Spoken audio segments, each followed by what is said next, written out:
Halo Sobat Kimia Farma Edukatif, jumpa lagi dengan saya Apoteker Nove yang pada saat ini berpraktik di Kimia Farma GKB. Ya, Sobat Kimia Farma Edukatif, kali ini saya akan menjelaskan tentang vertigo. Vertigo merupakan rasa pusing yang menimbulkan sensasi palsu bahwa seseorang atau lingkungan di sekitarnya berputar atau bergerak. Kondisi ini juga dapat terjadi secara tiba-tiba pada seseorang. Perlu diketahui bahwa vertigo bukanlah sebuah penyakit, melainkan gejala dari gangguan kesehatan yang mendasarinya. Pada kasus yang parah, kondisi ini juga dapat menghambat aktivitas sehari-hari. Untuk penyebab dari vertigo itu sendiri, vertigo merupakan gejala dari gangguan kesehatan tertentu yang dapat terjadi pada telinga atau otak. Seperti yang pertama, yang dinamakan vertigo posisi paroksimal jinak atau disingkat BPVV, merupakan penyebab paling umum dari vertigo dan menciptakan perasaan intens dan singkat bahwa pengidapnya berputar atau bergerak. Kondisi ini dipicu oleh perubahan cepat dalam gerakan kepala, seperti pukulan ke kepala.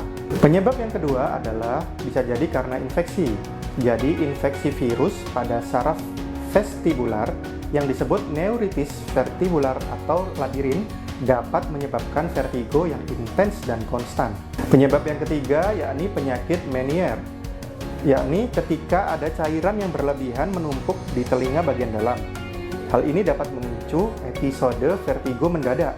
Perlu diketahui bahwa episode tersebut dapat berlangsung selama beberapa jam. Sementara, penyebab yang keempat yakni karena migrain. Vertigo akibat migrain dapat berlangsung beberapa menit hingga berjam-jam. Untuk yang kelima, penyebabnya adalah karena cedera kepala atau leher. Vertigo merupakan salah satu gejala umum akibat cedera traumatis pada kepala atau leher, terutama jika cedera menyebabkan kerusakan pada sistem vestibular. Untuk yang penyebab yang keenam, penggunaan obat-obatan. Obat-obatan tertentu dapat menyebabkan vertigo bersamaan dengan munculnya gejala lain, misalnya seperti pusing, gangguan pendengaran, dan tinnitus atau telinga berdenging. Salah satu gejala kondisi vertigo yang paling umum adalah pusing, yang biasanya memburuk dengan gerakan kepala.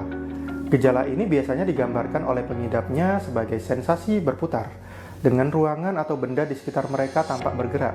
Selain itu, ada beberapa gejala vertigo lain yang juga dapat terjadi, seperti peningkatan keringat, mual dan muntah, sakit kepala, telinga terasa berdengung, timbulnya gangguan pendengaran, gerakan mata yang tidak disengaja, dan kehilangan keseimbangan. Untuk serangan awal kondisi vertigo biasanya berlangsung selama beberapa jam saja.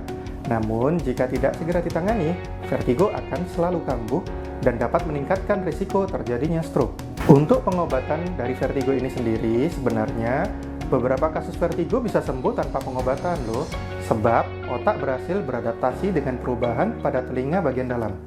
Namun seperti yang sudah dijelaskan sebelumnya, kondisi ini bukanlah sebuah penyakit, melainkan gejala dari suatu masalah kesehatan.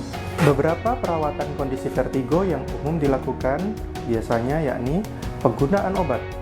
Mengobati penyebab vertigo dapat membantu meringankan gejala. Misalnya, jika vertigo adalah produk sampingan dari infeksi, dokter dapat meresepkan antibiotik atau steroid untuk membantu mengurangi peradangan. Yang berikutnya adalah dengan cara rehabilitasi vestibular. Jika vertigo adalah akibat dari masalah telinga bagian dalam, jenis terapi fisik ini dapat membantu mengurangi gejala. Rehabilitasi vestibular dapat membantu memperkuat indera yang lain sehingga dapat mengimbangi episode vertigo. Yang terakhir dengan cara pembedahan. Ketika vertigo disebabkan oleh masalah mendasar yang serius seperti tumor otak atau cedera leher, pembedahan mungkin diperlukan. Ada beberapa cara yang bisa dilakukan untuk mencegah gejala-gejala vertigo yang muncul, yaitu 1. Menghindari gerakan secara tiba-tiba agar tidak terjatuh. Yang kedua, segera duduk jika vertigo menyerang. Yang ketiga, gunakan beberapa bantal agar posisi kepala saat tidur menjadi lebih tinggi. Berikutnya, gerakkan kepala secara perlahan-lahan.